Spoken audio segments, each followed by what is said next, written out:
ఇగో ఎంత అయింది చూడు, 7 అయింది వచ్చేసరికి. ఇగో మా పిన్ని వాళ్ళ ఇంటికి అడైతే వచ్చినాయి. ఇగో గుర్తుపట్టుగా చూడు చూడు 6 హాయ్ చెప్పు. కరెక్ట్గా 7 అవుతుంది. వీళ్ళింటికి పుట్టపాక వీళ్ళదే.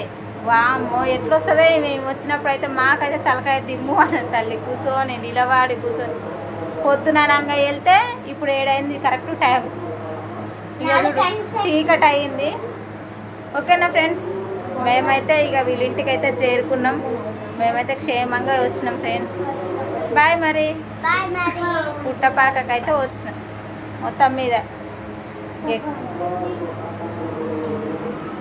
ఎంత చీకటి అయింది చూడండి, లైట్లు వెలుగుతున్నాయి. ఓకేనా ఫ్రెండ్స్ మరి బాయ్ బాయ్ మమ్మీ. బాయ్.